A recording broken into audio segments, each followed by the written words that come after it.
Hello, fanboys and fangirls. Welcome back to Random Fandom, the podcast that celebrates all that is pop culture and good in the world.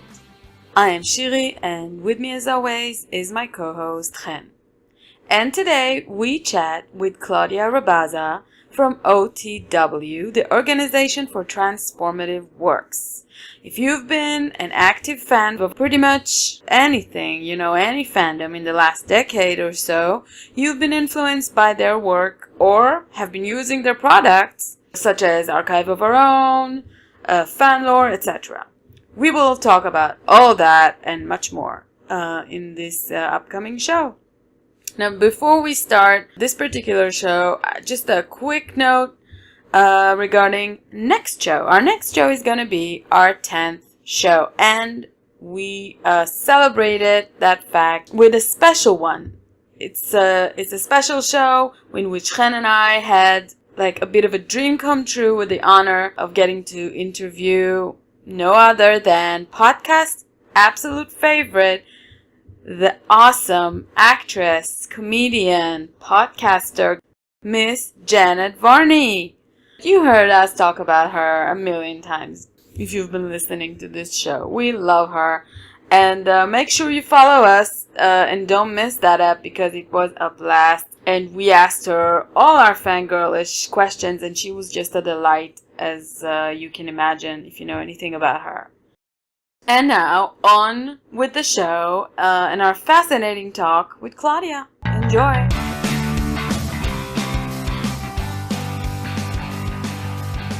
Okay, so joining us now is Claudia Rebaza, and she's a staffer with the Communications Committee at the OTW, Organization for Transformative Works.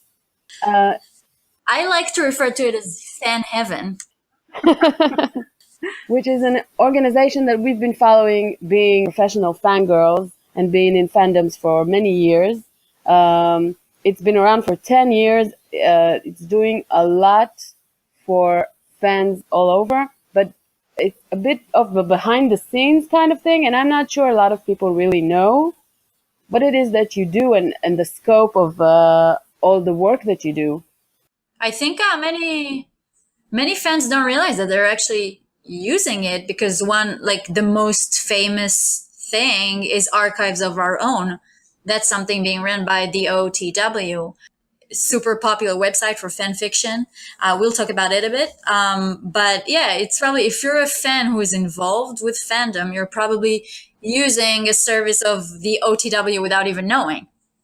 That's true. Best Known was not even the first one that launched. Was it not? No, actually it wasn't. It came along several years later, although it certainly was part of the original planning for the OTW. Interesting. Well, we'll get to that because it's definitely, the history lesson is definitely interesting. The more that I kind of knew a little bit about it, maybe more than your average fan, user. And still, when I was reading more about it, I was surprised to see that the reach of what you're doing is so much further than I ever even knew. So we would love to hear just a little bit, just to have a bit of order. What is considered under that umbrella? As in, what would you define as transformative works? And maybe tell us a bit about how you got involved with OTW. Okay, sure. So I'll start with the transformative works question first, since that is part of our name. And I think it goes back to what I'm going to talk about later, which is that legal advocacy was actually the first project of the OTW. And it kind of gets represented in our name because transformative works is essentially a legal term for describing the relationship of one work to another, and whether or not a work is transformative can affect its standing under the fair use copyright exemption that's provided in U.S. law. Mm-hmm. Now, before I talk about anything else, I want to caveat that I am neither a lawyer nor on the OTW legal team. So I want to be very careful on what I say. But I do read everything that they write publicly for us. So if anyone listening wants a clearer explanation, I've got a link I can send you to a post they made as part of Copyright Week, which was in January of this year. And it gives a great explanation of the factors that are relevant in fair use. But briefly, given that a court will evaluate a potentially infringing work along various factors, the less similar that one work is to the original, meaning its transformativeness, then the less likely it will be considered an infringement under the law and thus covered under fair use. So this could be especially true of fan works that criticize or comment on or otherwise transform the meaning of the underlying work in ways the copyright holder would not do or perhaps would not want. So when fans make their work show or say something new and different from what's been seen and done in canon, that is a transformation of the original work. So they might use a different style of art, or they might produce a different perspective on the original canon. They might transform the characters or their world in some way, such as alternate universe works, or tell different styles of stories. And when our legal chair and I were on a panel last year, one thing she mentioned is that the works that most bother an original creator or copyright owner are particularly likely to be a transformative work and thus covered under fair use. Interesting. I mean, and it's interesting that it falls under this umbrella term of transformative because, like you said, it can be an AU, alternative universe, or it can be something very close to canon in nature, even happening in the same setting as canon, but that too would count as transformative work. Yes, because, it might be a particular interpretation of characters that are involved, for example. Yeah, and a whole new dialogue, for example, something that, so as long as you're not using canon, even if it's canon inspired, you're basically good. Yeah, I was reading a fan fiction just this past week, a very long one, in fact, which is another thing. I mean, we don't think about issues of length either, when we talk about fan works. But, this one was like almost 1,200 pages long. And it kind of approached the original, the canon that it was written about in a sideways way, because it focused on a character who only appears intermittently in the show, but had a very strong role. And it invented this enormous backstory for this person. It invented a relationship that we never saw in canon. And yet it tied into the canon events, kind of taking place very briefly within the story itself, but they didn't really need to be explained because any fan reading it would actually know what had been going on in the show at that time. Which fandom is it? I'm so curious now. We have to know the fandom. That one was for Sherlock. Oh, wow. That's a big fandom. We do tend as fans to write fan fiction that are like in length, they could be like 3 books. That's another thing that we can talk about. For example, the fact that we're transforming mediums. Sherlock was originally drawn from a book written in the 1800s and set there. The modern Sherlock BBC show is, of course, done in contemporary times, and it's done in a television format. And so those things tend to transform a story in themselves. Basically, the Sherlock is an AU of the original books. And fans do very much the same thing. When they, use material, they rarely have things exactly as they are in canon. Most fan works tend to be different in some way, postulating something that's not happening on screen or that didn't happen the way they wanted. I keep saying screens just because my own fandoms are so often visual. But they do, in fact, change the canon in some way or provide a particular interpretation of what that person is seeing and taking from that canon. It's so interesting how any sort of fan art usually serves some sort of purpose. Like, I know that all the fan fiction that I've ever written, I call it my fix-it, fan fiction, because I would almost always take like a crisis that happened with a favorite chip of mine and would like mend things. But that's not the only, that's not the only purpose or reason why people write. So it's so interesting, but it always serves a need. And I think it's beautiful. And I guess that's because when you say transformative, I'm thinking about the emotional aspect of it, of course. And I think that's transformative for me, something that serves some sort of like an emotional need that the canon just does not provide. Yeah, and the that emotional need is also fulfilled by other mediums such as fan art or fan vids, and even the way that something is spoken in a podfic. Podfic, I've never heard that term before. That's beautiful. Oh, really? Yeah. I mean, podfic in itself is so interesting because it's a transformative work of a fan work itself. And depending on what the podficker does, I mean, it can be a very straightforward interpretation of that work, or it can be a work that adds something in different ways, either by the narrative style or, by sound effects and so on to the original written work. That's like fic inception. It's the transformation is like in the content and in the format, and like taking a fic and like turning it into a podfic. And I've seen a lot of like fan fiction that's, has like fan art attached to it, and sometimes it would be a collaboration. It blows my mind. What fandom is so creative. But yeah, maybe tell us a bit about well, first of all, we would really love to hear, about your favorite fandoms, but also how you yourself got involved with OTW. So the OTW itself got formed by a group of fans who operated primarily on LiveJournal back in 2007. And I was also a fan on LiveJournal at the time, and I was working on a fandom-related dissertation when the OTW was being formed.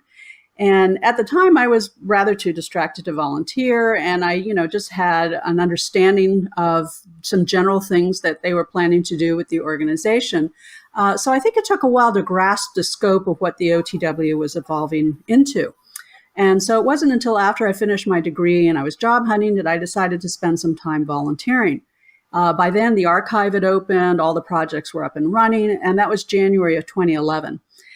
So I started in the tag wrangling committee at the archive, but I ended up being moved over to communications at the end of that year and served as that committee's chair for 4 years. So it's been a great experience in many ways, though perhaps not so great from a fanworks productivity angle, because it's certainly taken a lot of time. The only fanworks that I've really created have been meta, which was kind of a natural fit given that I was in academia. And I wrote it first for the Buffyverse fandom, and then Supernatural, and a little bit for Merlin, as well as some general meta about fandom and fanworks. And right now my central fandom is the Marvel Cinematic Universe. And I've written a little bit about that, but most of the fandom stuff I did was pre-2012. But I do love fanworks of all kinds, podfic, vids, fan art, fanfic, crafts, I mean, you name it. I have a particular love of long, plotty fic, so it might take me a while to get through some of them, but I read on average 2 to 3 stories a day, and I have for years. And what I do miss is reading more meta, because I found it a lot harder to find than it used to be when I was still on LiveJournal. I think LiveJournal was a very good place for, I found it to be a very good platform, much better than, for instance, today Tumblr. For me, I have a problem with it. But on LiveJournal, a lot of things happened by the way it was arranged in communities and the way we spoke to each other, and because you could comment directly on a post. And in the comments, a lot of things kind of, people started to talk about it. And like you said, talk in a sort of a meta way, and really, and especially in the Buffy fandom, that's what we did. The Buffy and Angel fandoms, it was all meta all the time. And I found it a very good home for it. Am I right to think the strike through on LiveJournal, those really horrible days, that was the beginning of OTW? I kind of always thought that it came from that. Yes, that it coincided with the beginning of the OTW, although that wasn't actually the cause. But, I agree with what you said about LiveJournal. There were definitely, it wasn't an ideal platform, but it was a platform that offered a lot of possibilities for things that hadn't really been done in that way before. It was a place where you could have both an individual account as a fan and your own individual space to do with as you wished. And a group. Which for many people ended up not just being their fan stuff, but ended up being a mix of fan and personal stuff. And I think that it made the individual much more important in fandom than perhaps they had been before, because it was easier for somebody to kind of be seen as a whole person instead of just as their particular participation in fandom. And yet at the same time, as you mentioned, there were, group blogs that could be these communities where either different things would take place, such as, sharing particular types of fan works, or, organizing a fest or a challenge, or, it could be a way of the person separating their fan works from their regular account. And at the same time, you had an enormous possibility for conversation, because you had all of those threaded comments that you could have. And then you had the development of things like comment fic, because people could put subject lines in their comments. And so then you could actually have a fic done in little bite-sized installments with people commenting on each one of it, which was before we actually had things like text fics and text fiction. So it was the precedent for a lot of things that, still go on in fandom today, but were provided an opportunity because of the way that LiveJournal was designed, which of course was not for fans, or certainly not as an archive, because it could be very hard to find fiction that you wanted unless you had other people doing a lot of work by creating things like rec lists, or creating things like rec communities, or guides or things like that, so that you could actually find things. But on LiveJournal, in the fact that there was communities and groups, you knew that if you were a part of this group, you became a part of the group, that means your audience is there, your people are there. Right. On things like Tumblr, you don't have that. You have to sort of like put it out there and hope that they'll catch it, and then you'll be part of fandom. It was very hard for me. I remember I was shocked that it wasn't like LiveJournal. Yeah. So I think that helped fanfiction a lot. The fact that you already had your audience right there if you just found the group. Yeah, and I think the other thing is that, it facilitated the development of actual community, not just community in name, but community in terms of interaction, because like you said, you had an existing group who you could even kind of get to have an idea of who that group was, because you could see who the subscribers to a group were. So you had an idea of its size. You probably had an idea of the people who commented often, the people who you might end up having conversations with, and so you would have a back and forth, which I agree is very difficult on sites like Tumblr, where it's much harder to get to know people. It's much harder to create that kind of community. But, one of the reasons people move there is because it offered other benefits. Each technological platform basically has a way of offering certain things that are in its favor and certain things that make things difficult. And so, for example, Tumblr made it much easier for fan artists to share their work. Mm-hmm. Yeah. I think it's also a numbers game, which is something we're not necessarily considering. The hardship in finding the people is also because there's a lot more today and a lot more content, and every individual user is just this, an individual user. If we're looking back at the LiveJournal era, it's not that fandom did not exist, but it is like still relatively the beginning of social media as a tool that being used by fandom. So now there's so much more to be exposed to. It has its pros and it has its cons. And I think one of the downsides is it's much harder to be noticed as an individual.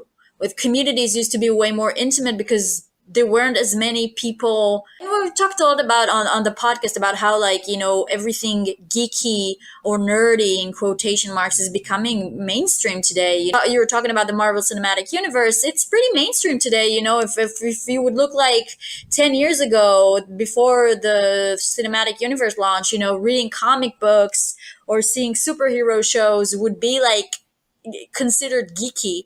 Today it's so mainstream, so if you're a creator within fandom and you're creating something but so many other people are also creating something, it's much harder to be noticed. Right. Yeah, I think that's true on the individual level, but I think that the two things are also interrelated. So, for example, you said, the MCU is such a common thing now that it doesn't even necessarily seem geeky, it just seems mainstream. But I agree with you that I think that LiveJournal was kind of the beginning of the social media era. And at the same time, I think that social media has made fandom what it is today because it's the kind of interaction, the MCU isn't geeky because everybody's talking about it, but we know that everybody's talking about it because they're doing it on social media. And so the thing is, the kind of isolation and separation of fandom that used to exist at sites like LiveJournal, which was one of the reasons why it was so popular, was not just, the way it afforded ability for conversation and for posting of works and things like that, but it also was popular because of the privacy settings that it had. And I think that's kind of an interesting thing to be talking about right now because of the whole Facebook scandal that's going on. And we're talking about privacy and social media. But, back then, privacy, anonymity, pseudonymity was extremely important to fans. And the fact that, they could lock their accounts, they could let only certain people see things and only certain people see certain things, was very important for LiveJournal fans who use LiveJournal and for LiveJournal communities. I mean, some communities were entirely locked. The term friends only came there on LiveJournal because it meant that the accounts were not public unless, you requested admission. Yeah. And chances are that person would admit you based on things that they could see about you and what you had done and what you had said and things like that. So it was kind of a personal vetting process that people used to actually offer access to their work and to their fanish experience, which is something that I think is very different now because now people mix their fandom with everyday talk about everything else on sites like Twitter and Facebook or Tumblr or Instagram or wherever else people are doing fanish things. And so that's a very different melding of fandom with the general culture than we used to have. Yeah, and part of it is the fan dynamic or like fandom dynamic is changing too, because you would see people who become, again, quotation marks, internet famous and like big name fans and people who, use fan work to make a living, which is, not necessarily something that we see with OTW because that's exactly the opposite of it. But you'll see fan artists who are selling, original creations based on canon. You'd see people who vlog about their show or people who do recaps and they're becoming a big name within the fan community. If we were talking about how during the LiveJournal days, people were trying to maintain privacy and anonymity, today many people actually, use fandom to promote themselves. Yeah. Yeah, or even if that self-promoting is related to fandoms, and not necessarily just new original stuff, but like, oh, you like this thing. Oh, I'm selling stickers that carry the face of this person. And again, we can argue good or bad. I think definitely artists who are already poor, it gave them some sort of like a new way of making a living out of their art. And not hurting anybody in the process because people love a certain product and they're providing that product. So everybody wins except for, maybe in terms of rights, people would argue. And that's, something that's very relevant to you guys. But it's interesting. Yeah, you're talking about the difference platform wise, but there's also definitely a difference of how people perceive being a part of a community and what that means to them as individuals. Yeah, I think that's true. And now in the case of fan art, we have to be careful because fan art has always been sold. I mean, even back in the days where, the pre-internet days where people met at conventions and so forth, people would have booths and sell their fan art. So I think that is less of a change than it might be for other types of fan works, and people also sell their crafts and things. It might just be more organized today, like people would have a Patreon, people would have like a, like a Society6 account or like, a Redbubble. So yeah, exactly. So it's becoming more not corporated. That's the difference. There are more platforms because, but they see a need and they provide it's for easier it. to find. You don't have to go to a con anymore to buy fan art. People have online stores. It's like their day to day. They take submissions. That's something you see a lot on Tumblr. And it becomes some of them make a living out of it, which is kind of mind blowing. Well, not only that, but other people actually steal their work and sell it as well. Because just recently, a friend of mine, we'd all seen Black Panther, and I had mentioned to some friends, I said, oh, I saw this wonderful piece of Black Panther fan art, and I showed her the link. She said, oh my God, I love that. I would love to put that on my wall and so forth and so on location. And I said, well, I think you probably could. And so I checked it out. And the fan artist did indeed have an account where you could buy, a version of her art on canvas that you could put on the wall. But what I thought was interesting is in my search, I came across another notice about her fan art, which is that somebody had basically stolen a lot of art and was selling it on Facebook.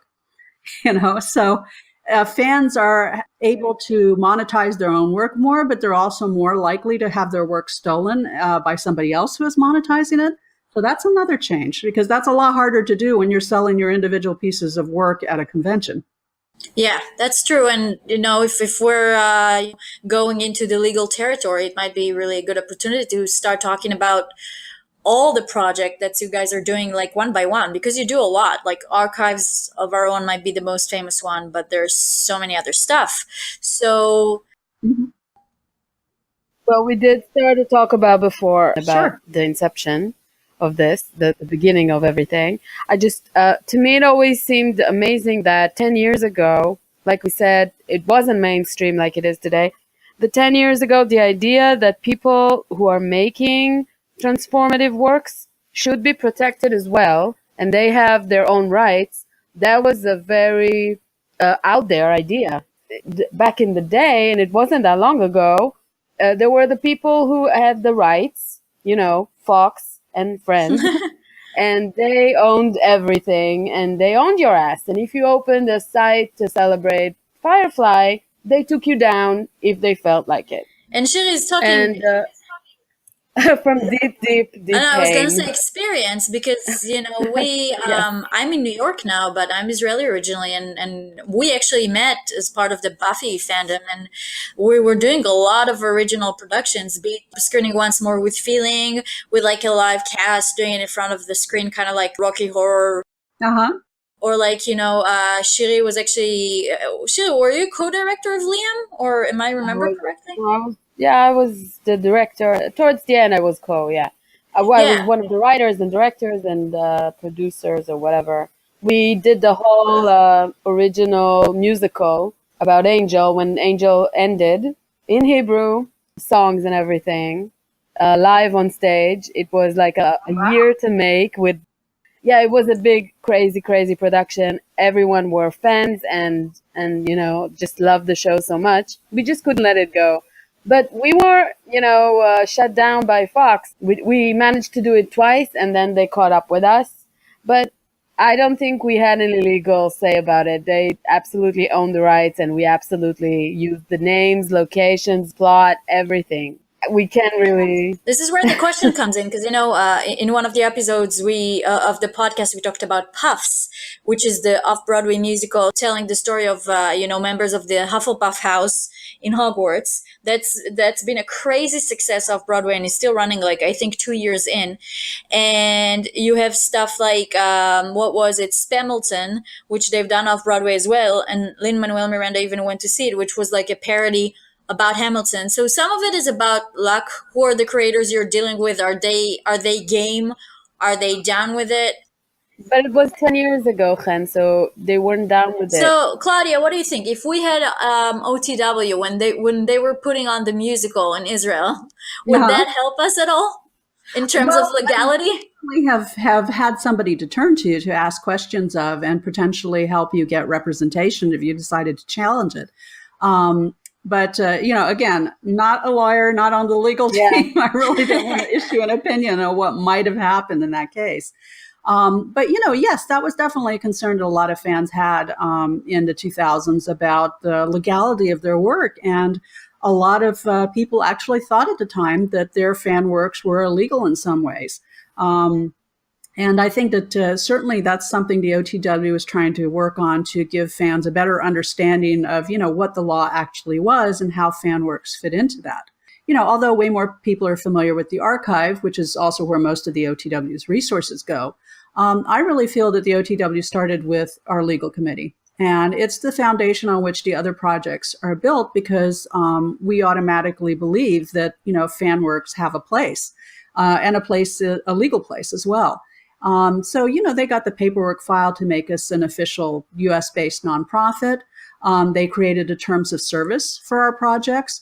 They work with the board and the committees and the OTW to answer questions and take care of legal matters.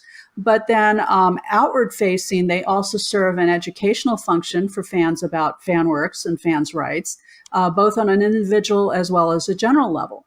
So, for example, they made a post about the FOSTA-SESTA legislation that just got signed by Trump and which a lot of fans were concerned about. So they made a public post about that, explaining, just what it is, what it applies to, whether a fan should be concerned and, how that actually applies to the archive itself.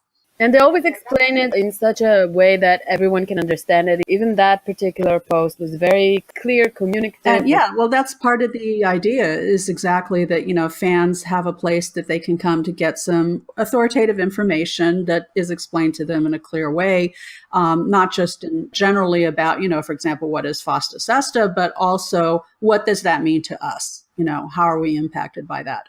What does it mean to us? I mean, no, for those of us who haven't read the post and know exactly what it means, if you can maybe summarize for our listeners. Well, one of the things that I think that it exemplified, and one of the reasons that the post was made was because, people had come to us saying, these are the things that are being talked about in fandom. Should we actually be concerned?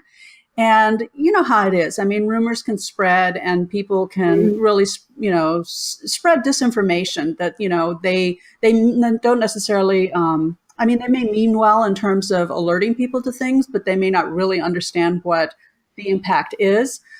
So, for example, FOSTA-SESTA was really put into law as a way of targeting sites that allow prostitution to be advertised.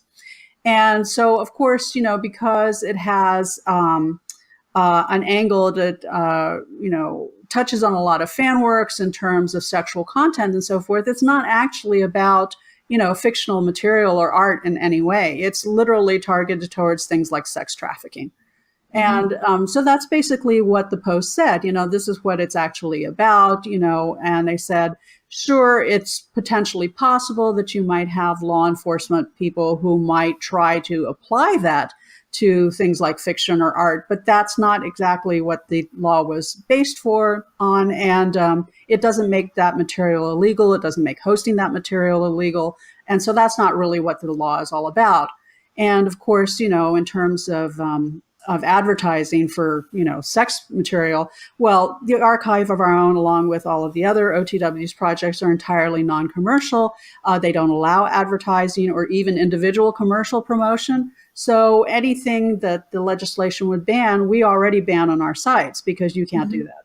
So, that's basically what the post explained. And if such thing does occur and a fan finds himself in harm's way in terms of like you said, they can be persecuted or even being targeted for something that includes sexual content, then turning to you guys for advice is exactly the sort of thing that they'll be capable of doing. Right. And individual fans do and have contacted our legal committee and said, I have this particular project or I have this particular work and this is what I'm worried about. What should I do? What effects might this have? And, they can respond individually and either say, well, this is how things, operate usually. This is how your particular work might be impacted. And they can also make referrals if somebody actually does, want to find a lawyer and contest something. But your legal committee does include lawyers? Oh, yes. It's all made up of lawyers. Did you ever ended up seeing a case going to court with someone who turned to you guys? No, we have had different challenges to material that's hosted, which they have taken care of. But most of the time, no. It's been a sort of thing where the legal committee, they protect and defend fanworks from commercial exploitation and legal challenges by taking part in legal cases that usually already exist in some way. So they petition for changes and exemptions to copyright law. You can also go to our website, and if you look under the legal advocacy section, you can actually literally read whatever their petitions were on particular cases. So when there are cases in the news that might involve copyright in some way, chances are pretty good that we have somehow taken part in that and filing but basically, it's a legal filing where they are taking the side of, the defendant or the plaintiff in a particular case and saying, we also agree and this is why. And so it's basically, an introduction of an additional argument or a supporting argument in the case in some way. One could say that you almost come in as specialists to advise on cases, fan experts. That's true. That's amazing. And we work with various other groups online, like Public Knowledge or like the Electronic Frontier Foundation, who also tend to work in areas of consumer rights and digital rights and things that affect people's usage of the internet and so on. But yeah, so they do that. They've also taken part in discussions about copyright and other legal matters in terms of testifying before like judiciary committees, taking part in a roundtable that produced this white paper advising about copyright changes that they thought should take place. So it's nice to know that when there are, groups of people who are advocating for changes to copyright, that fans actually have a voice in that because there's somebody who's looking at it from their point of view. You're the unsung heroes. Mm-hmm.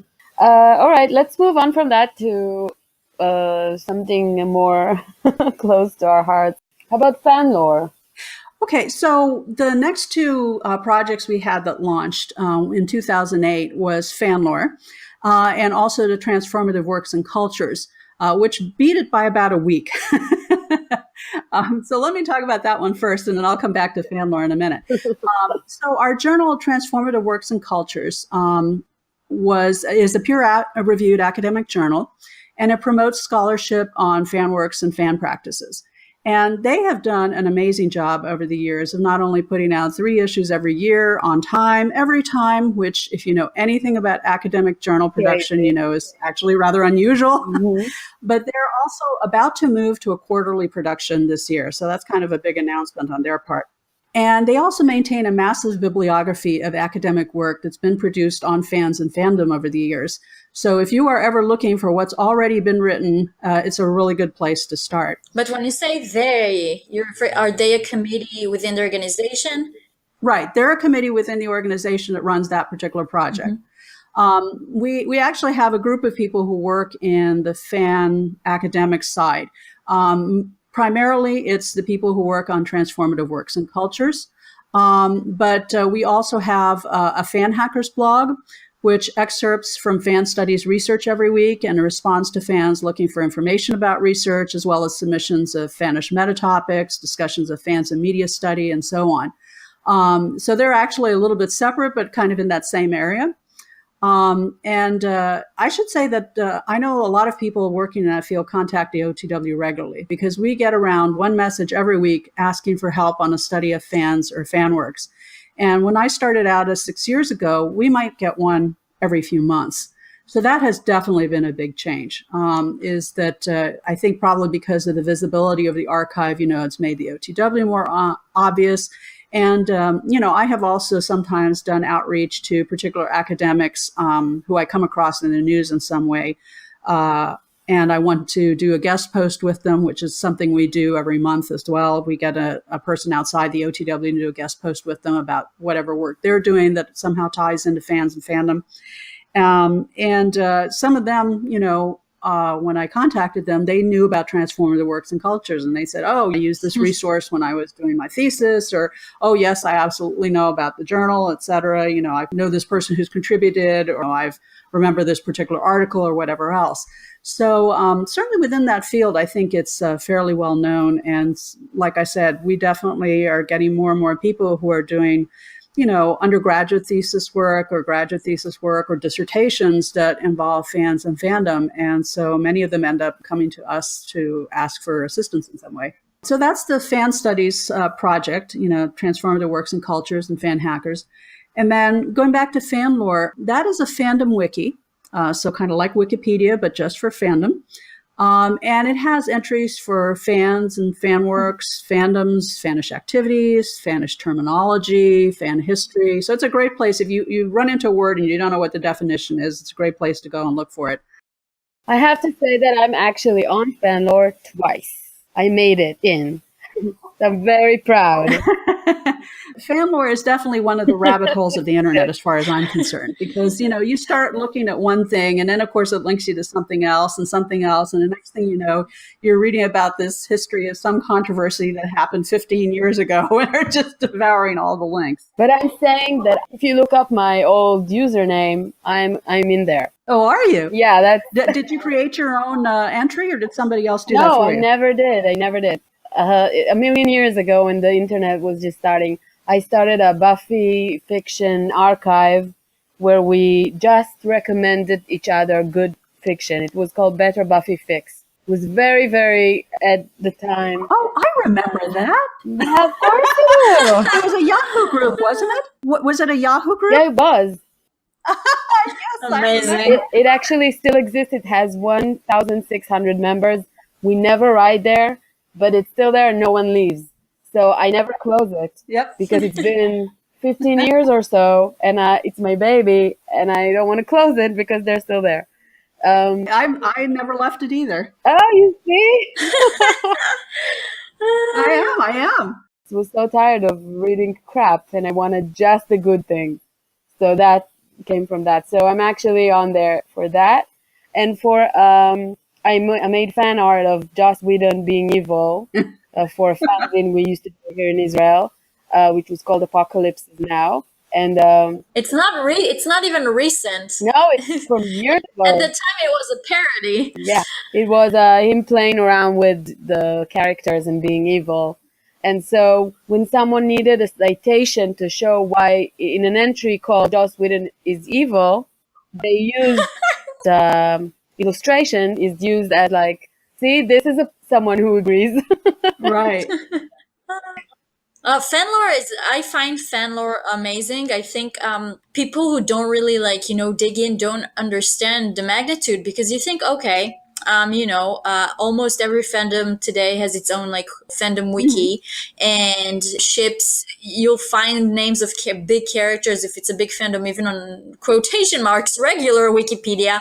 But the thing about fan lore that really blows my mind is, like you mentioned, the fandom terminology, because... And I think it kind of combines, what I'm gathering is your three main activities, which is the legal side, the academic side, and the creative side. And I feel like fan lore kind of combine all three very beautifully, because, from looking into fandom terminology, that's kind of an academic thing, but it's also very often relates to a creative thing. Because I feel like people who would go and write fan fiction, fan lore is a beautiful resource. And it's, I don't know, I was even because I was looking at my own, I was searching a little bit about fan fiction terminology, because like I mentioned, I always write very close to canon. I always called my fan fiction alternative canon. Oh. And then I was digging a bit into fan lore, and I was like, oh wait, there's an actual term for canon inspired work. I've been doing it wrong all along. It wasn't wrong. I know. Well, alternative, not wrong, alternative.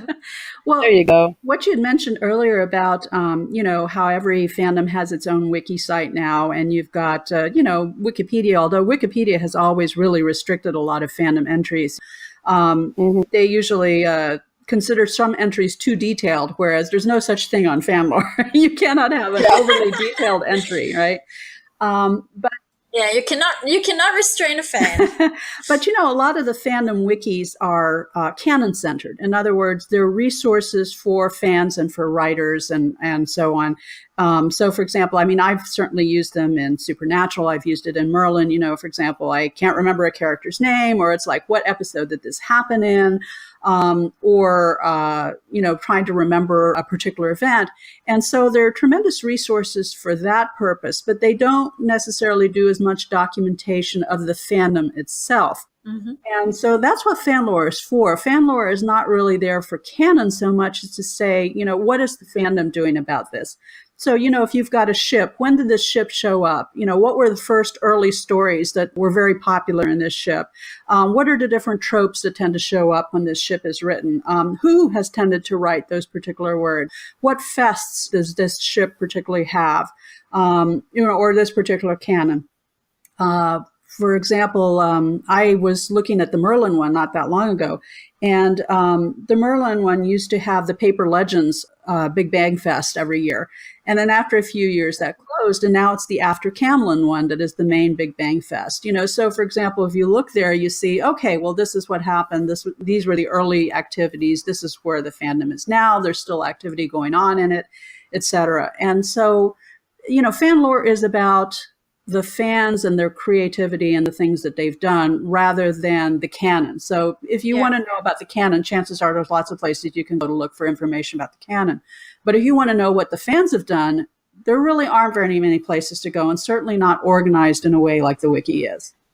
Yeah, it's a knowledge that is disappearing if it's not curated like you do it. In fan lore, for example, the history of popular culture on the internet, especially, disappearing so fast because there's so much of it. Right. I think it's endlessly fascinating that there is a place that you can go and research those old themes, the things that we cared about 10 years ago or 15 years ago. And then the other thing is that a fandom is always new to somebody, right? I mean, when I were both in the Buffyverse fandom, that's never died. I mean, there are people who are coming to Buffy, this year, this month, today, who have never, seen the show before, who have never been involved in the fandom before, but then they become fanish because they really love the canon. And it's like 20 years out, but they can always go and find out. It's like, okay, these were some of the communities. Some of those are still open. Some are not. Here are the things that are still going on. If I want to find Rex, where can I find them? And so on. So it's both historical and current in that sense. But you're right. I mean, the mission of fan lore is preserving, the history of transformative fan works and the fandoms that they came from. And it's open to anyone who wants to add information. You just, create an account. You take a look at the intro for newcomers page, which gives you tips about how to get started, and then you can either add information to an existing entry or you can create a new one. And, we have people who you can also ask questions of, get help with if you don't know how to do something. And right now it's got about 45,000 entries. And this month, the April Showers Challenge is going on. And that encourages people to edit any of the week's spotlighted fandoms, and you can earn badges for your account. So definitely you can be part of that. A quest, you say? That's right. That's right. The competitive nature of humans will always prevail. So if only I wasn't going away for a weekend, we'll probably have no time to sit in front of the computer and just badges, I won them all. Well, as a fan fiction writer, obviously archives is, the thing that speaks to me the most. But I think discovering fan lore, and I would, commend Shiri on that because she's the one who told me about, the organization, they're doing so many more things. And I was like, what? Fan lore was probably my favorite discovery because I was like, wow, this is something really special. I hope, people who are listening to this episode will obviously be inclined to check everything that you do. But yeah, I live among so many fans virtually, but, been written to fan websites, been involved in conventions in different capacities. And I really don't think enough people know about it. So I think fan lore is yay, you need to know about fan lore and go and write stuff on fan lore and maybe earn a badge. So, yeah. That's right. Yeah. Well, I have a deep love of fan lore because I've certainly used it for all sorts of things, to check things, to look things up. I've added entries myself, of course. But one other thing, speaking of things that people don't know, fan lore is actually archived by a branch of the Library of Congress. Because really? fan lore is, yes, because fan lore is about people, like I said, it's about the things that people are doing rather than about the canon itself. The folklore division of the Library of Congress actually has a program where they basically keep track of and archive particular sites that they consider important as part of American or, popular folklore. And fan lore is one of those sites. So they've been doing that for, I think, about 3 years now. Well, considering fandom is folklore, that's an incredible thought. Just hearing it out loud, I'm like, that's right, though. Who knows 50 years down the line how all of this would be perceived, That's true. Actually, it makes sense to me that fandom is like folklore because I always consider fan fiction to have started back in the days when people would just tell each other the same story over and over again. And that's how stories would spread. and everyone would add something. Yeah. So that's kind of fun fiction. I remember trying to like locate the one original book that was telling the story about, King Arthur and the Holy Grail. And then like just searching on Wikipedia and stuff, I was like, oh, there is no one book that it all inspired by. It was all like, word of mouth and like troubadours and like storytellers. And I'm like, that's basically what they've done though. When you analyze that, they took someone's story, added more facts, so you can say that it's like a canon inspired fan fiction. And over the years, now we call it folklore, but that's you can really consider fandom as that too. So I find it, that's a really good term. That was my very long way of saying that is a really cool term. Well, yeah, because I mean, folklore is all about people's traditions and cultures and the things that they do and the things that they value. And, that's basically what fan lore is in a nutshell, is that it's a record of all of those things that people did and people created and the particular practices that they have, whether it's things like creating a comment fic fest, or whether it's, their kink fest, or whether it's, having created a particular convention.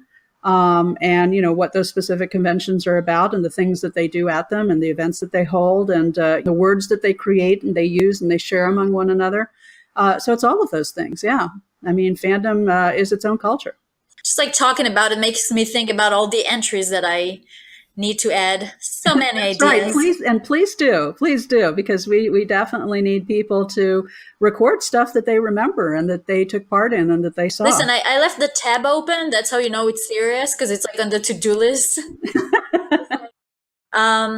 But I think there are like maybe a couple more projects. Yeah, sure. So the Archive of Our Own was the next one that was finally open for, public use.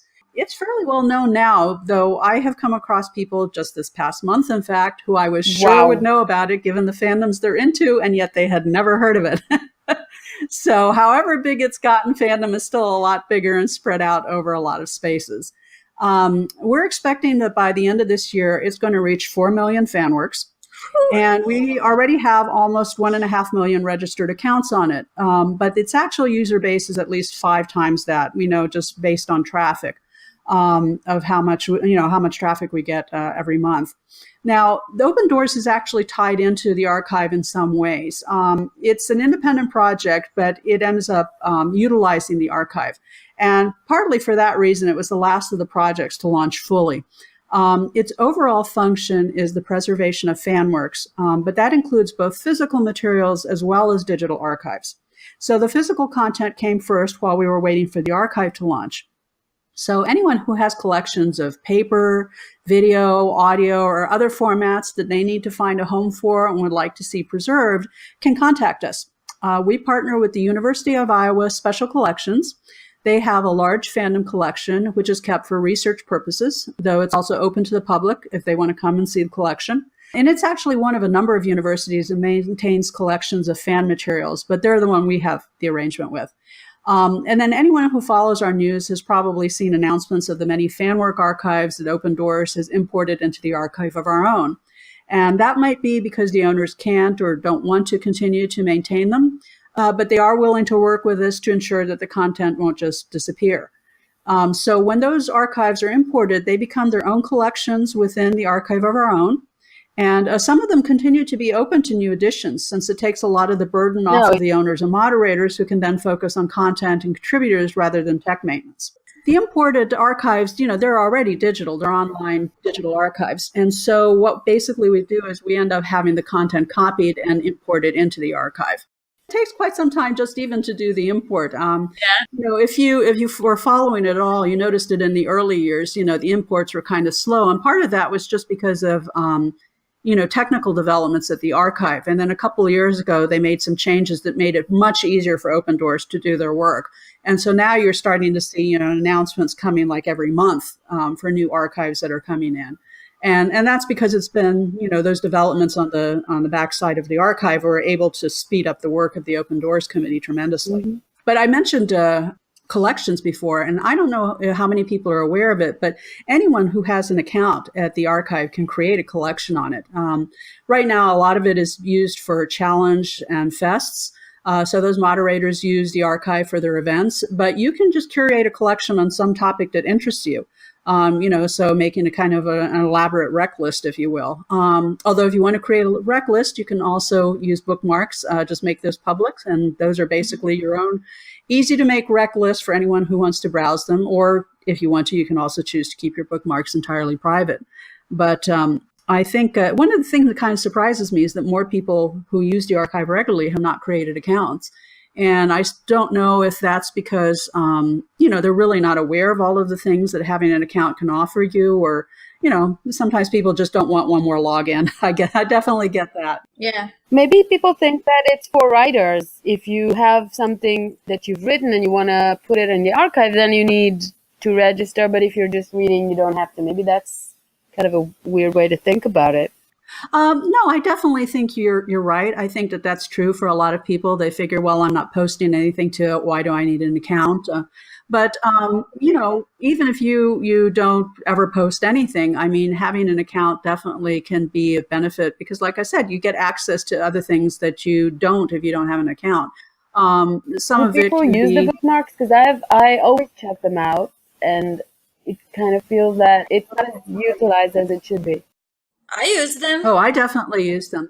I mean, I know that I use them regularly to create recs. I mean, I don't do it so much for me because, to be perfectly honest, I read so much stuff. There's very little stuff I go back and reread because I always have like 100 more stories, waiting for me to read them. So I don't tend to use the bookmarks as a way to go back to something again. I definitely use them intentionally as a form of public wrecking. And I know that I've certainly used other people's bookmarks that way too. So for example, if I've stumbled onto an author whose work I really like, and, maybe I've read all of the stuff that they've created, I might look at their bookmarks and see, oh, well, what are they reading that they really like? Mm-hmm. Because, there's a good chance I'd like that too. That's interesting to see how different people utilize it differently, because I use the bookmarks as my to-do list, you know what I mean? So going back is exactly what you're not doing. But for me, it's like, okay, I can't read this now. I bookmark this. I'll come back to it later. So that has been, and it seems like the collections is a function that is way more library-like. So it's a way of creating your own library, like digital library. You can organize it however you want. And another thing, for example, if talking about the nemesis for a second, FanfictionNet, another thing that you guys, like the archive offers and FanfictionNet does not, is, the ability to download a story. Well, just to jump back for a moment, you were mentioning that you use bookmarks as your reading list. But the funny thing is we actually have a separate function for that. It's called the Mark for Later button. And that's what that service is actually for, is actually not to bookmark, but to create your own reading list of things you want to read later. And that's what it's called. It's called the Mark for Later button. So many things that we need. Just look up at the right-hand side. You'll find it there. I will search for it. It's right next to the download button.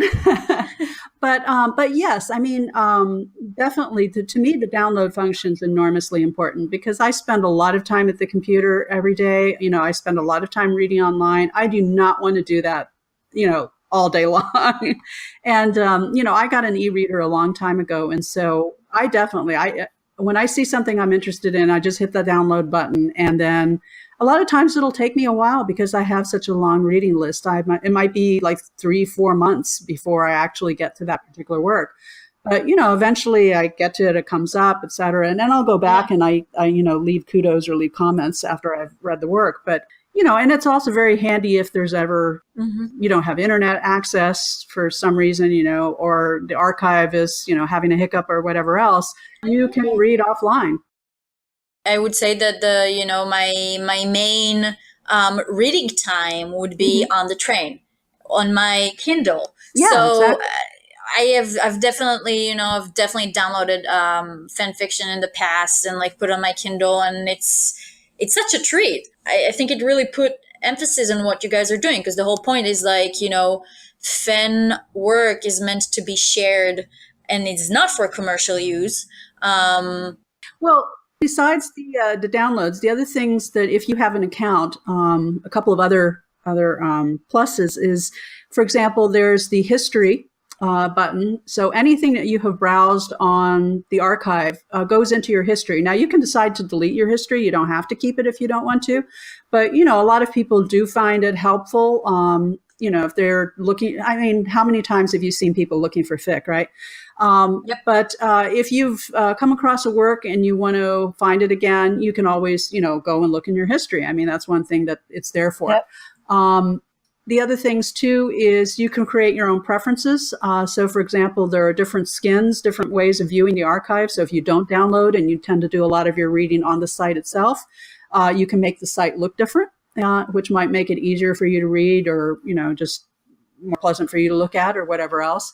The other thing is you can subscribe to works. You can subscribe to works. You can subscribe to authors. You can subscribe to particular stories. So, you don't have to keep checking back to see if somebody updated something. If there's something you want to follow and, maybe the author only updates every couple of months, well, got a subscribe button. And so you will automatically get an email notification when they update. That's really nice too. The other thing is, you can comment and get notified because a lot of people do turn off anonymous commenting for their sites. And some people even lock their material so that unless you have an archive account, you can't actually read it. But if you do, you can. So there's definitely lots of benefits to having an account. And, I know that we have had at different points, mostly due to a lot of spam account creation, have had to put occasionally had to put barriers into creating new accounts for a while. But normally it only takes, a short time if you go ahead and sign up for an account to get the account created. I would definitely recommend it to everyone to go ahead and get an account because I think there's lots of things that you can have and do on the archive that, if you're using it regularly, if you come and you use it, once every 3 or 4 months, then sure, why bother? But if you're using it regularly, definitely, I would think that it's much better to have an account. I do love about this archive, the fact that it is very clear that it from the beginning was oriented toward what the fans need. So it's like the perfect platform as far as I'm concerned, because it has answers to all my questions. Everything I need, I can choose to do in different ways, but all those things that you just said, like a list of options, at some point I needed each one of those things, and not all the platforms could have provided that for me. But from the moment it opened, AO3 was like, this is obviously for people who read fanfiction from people who read fanfiction. Like, they know what they're doing. They're not just trying to, obviously they're not trying to make a buck out of us, but at the time it was this huge thing that when fanfiction had started, there was a lot of talk about they are just trying to, to make a profit from fanfiction. I don't know, there was this whole thing. I vaguely remember it. And then AO3 happened, and it was exactly what we wanted, and it was for people like us, from people like us, which I appreciate. It's all there. You just need to look and see, and you'll find it. Except that we do need to kudos more, and that's a big problem in AO3. We need the option to give more kudos, even if we did already give kudos. Kudos per chapter, that would be our 50 cents. Yes, exactly. Or per line, why do you... That might be a little too excessive, but... I just need more options. God. Well, I think that's where the comments come in, when you're actually kudosing per line. Yeah. But yeah, it definitely, you're right, because when the archive was created, it was created as a response to the sites that already existed. And it's like, well, what would we want to do if we were creating this from scratch? And so, and it also takes into account things that fans did. So, for example, like I said, that it's was built for, among other things, for challenges and for fests, and the fact that, moderators will want to organize collections and things like that on the site, because that's what was happening in fandom. Or, for example, the things about warnings. This is something that was a long debated topic among fans. And so that was another reason why, that's incorporated into the site. So if you look at the way that the site is designed and the options it gives you, it shows, the sorts of things that you can discover about how fandom functions, because that's part of the archive. One of the things that are very impressive to me that I've lately found out, I think last year, taking into account that people do die and people do leave fandoms, or they decide that this part of their life, fandom and writing fiction, is over, but they don't want to get rid of their fiction altogether, you can just give your works, your rights to it, to someone else to take care of it, kind of inherit it from you. And I think that it's so forward thinking to even think about the option of people dying while their stuff is online, because digital death is a huge subject that these days is talked about in all sorts of places, but really not enough.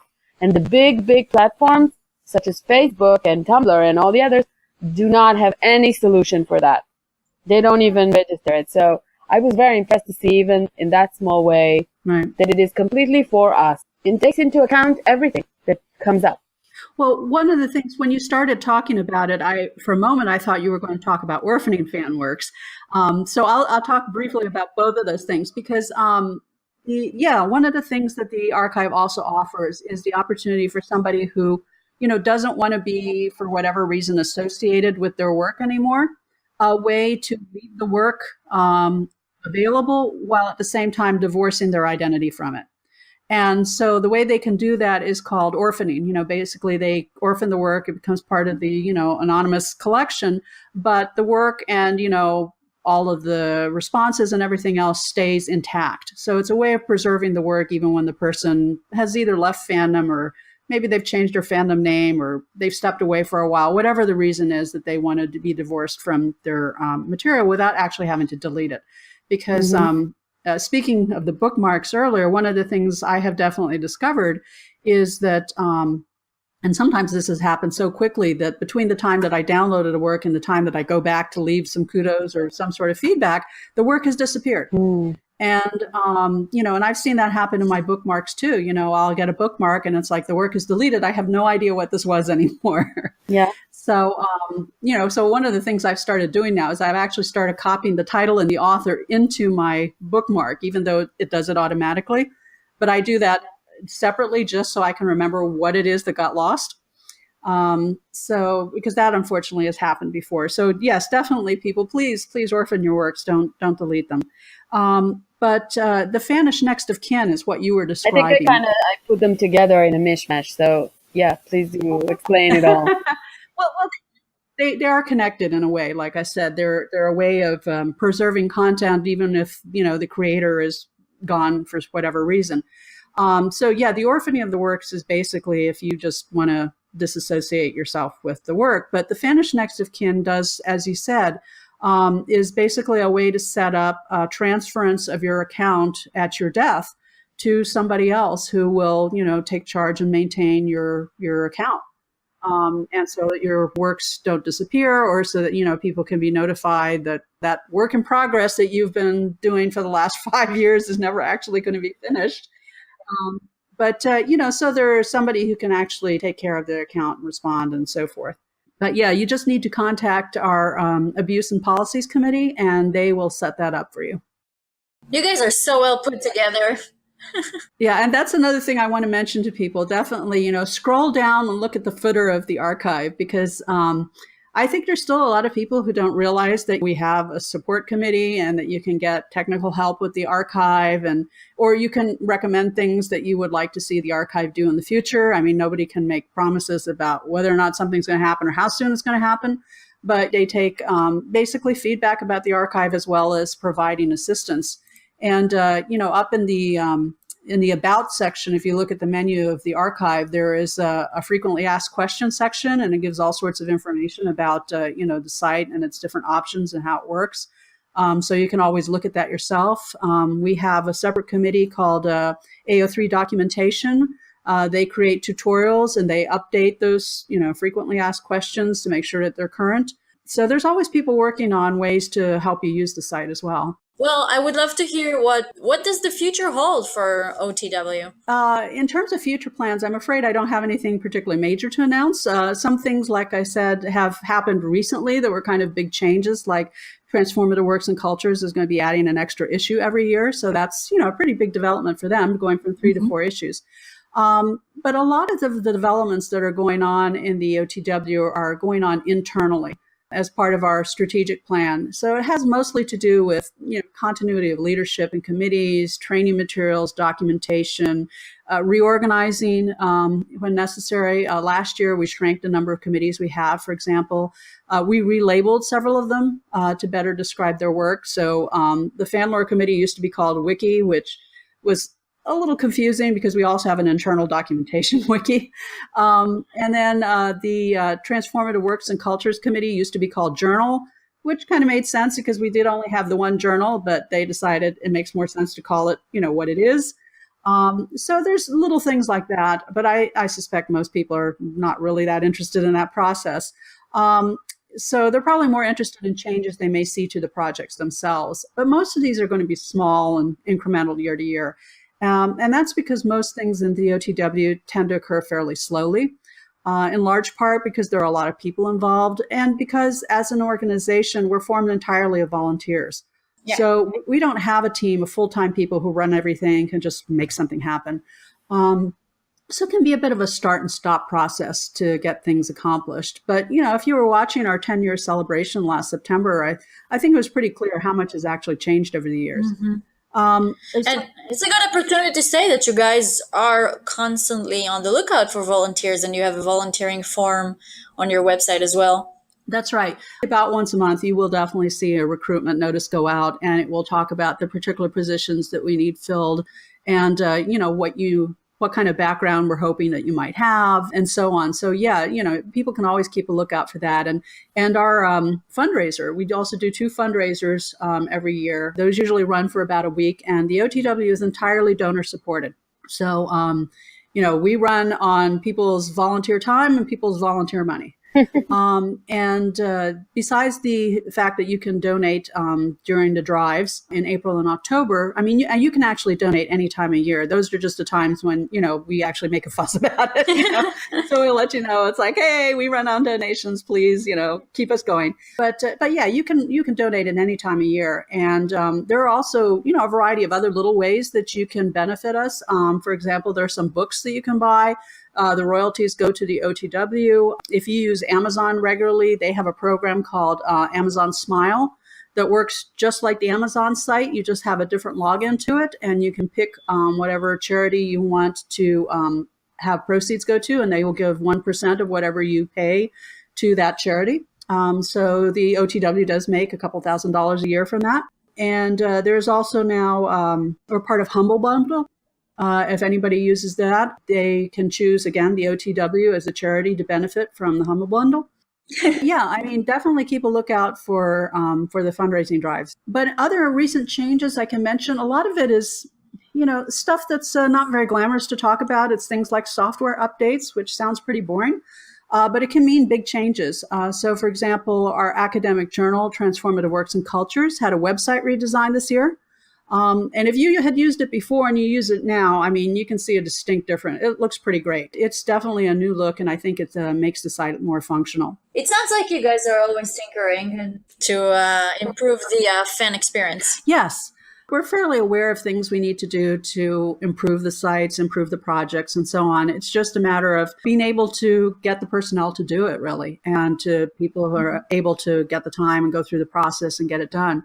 And even things like the software updates, sometimes it's just like it has to be scheduled. The systems people have to have the time to do it. Our web design people have to have the time to fix it. And so right now, the same thing, our fan studies blog, Fan Hackers, they got a logo finally. Oh. We've been working on that for ages. I remember the first one got designed 3-4 years ago. And then for some reason, it just never got approved. And the whole thing, it just never happened. And finally, we got a new logo in the last month. It's the little things that matter. It is the little things. It's exciting for us. Now I can actually spot it, when it comes up on my Tumblr list. It's like, oh, it's the new Fan Hackers post. Similarly, at the archive, they've been in a multi-year process of upgrading to different software packages that make the site operate. And so that's caused a number of slowdowns. People have probably seen the posts explaining it. But, once the process is through, it should improve the search process there. So that's, I think going to be something people are really looking forward to.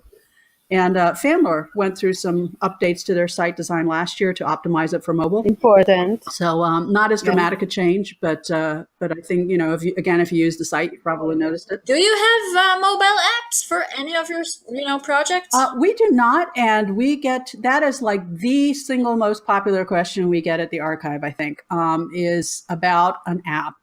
And there's been a couple of posts made, don't remember when the last one was, it wasn't recently, but essentially the problem is the site, which some people have also noticed, because it's up there in the header, is that the site is still in beta. And people say, how can the site still be in beta? Because it was launched in 2009 and it's been almost 10 years and it's still in beta. But the idea was that, they wanted to, it was going to be in beta until they could basically get all of the different features that they'd originally planned for as part of the roadmap for the site implemented. And that has not happened. And one of the reasons it hasn't happened is, quite honestly, the rapid growth of the archive. If you were around in 2012, and I know a lot of people maybe only started using the archive in the last year or two, so they won't remember this. But back in 2012, we had a massive problem at the archive, largely because of fanfiction.net. They had started purging accounts. It wasn't the first time they'd done it, but it was the most recent one that I remember hearing about. And they were purging accounts that they said violated their terms of service, whether it was because of the content, whether it was because of the format, et cetera.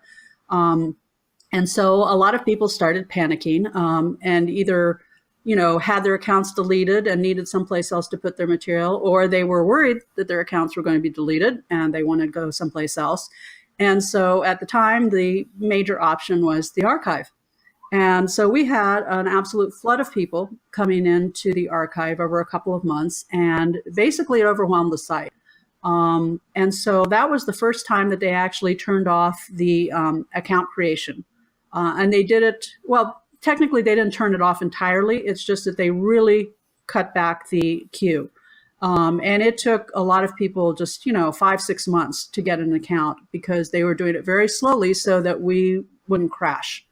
And in the meantime, they had to do a lot of behind the scenes work. They tinkered with, again, like the search function, and then basically reopened it to invitations in January of the following year. And at that point, then the queue finally shrank to, like a couple of days to get an account. But for the better part of 2012, you might not be able to get an account on the site, and the site was often moving very slowly. Search function was impeded, but it was because, we basically added about 1/4 of the people that we had all at once. Yeah. And so that's pretty hard for a site to deal with. And eventually they adapted. But the thing is, if you look at the site's growth over the past 10 years, especially starting in 2012, it just went shooting straight up. And so just even keeping the site going with the increasing amount of attention that it gets has been, the priority, because it's great to add new features, but that doesn't help if the entire site is down. So the main concern has been keeping the site stable, keeping the site working, and making the little incremental changes behind the scenes. But it's still in the roadmap that there are going to be some other major additions to the archive down the line. It's just that we really don't know when that's going to happen. And so one of the things that the donations have helped do is that we have a paid contractor who has been doing a lot of the behind the scenes upgrading of our code, so that we can do these software upgrades and so that we can get the archive ready for some of those future changes. And the thing is, once the archive is finally completed in terms of that roadmap, that's when they're going to actually release the package that other developers can use, or that we ourselves could use to create an app. But right now, that would really be, putting the cart before the horse, because the development isn't done. So anything we did now for an app would get broken, probably a couple of months. Well, but there's a lot to look forward to, it sounds, and there is like a 10-year plan at the very least. Oh, yes.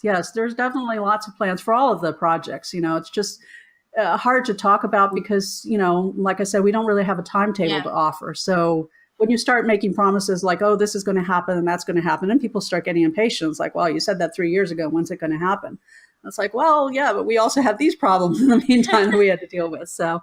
But, last year for our 10th anniversary, one of the things we had was a post from one of our founders, who is Naomi Novik.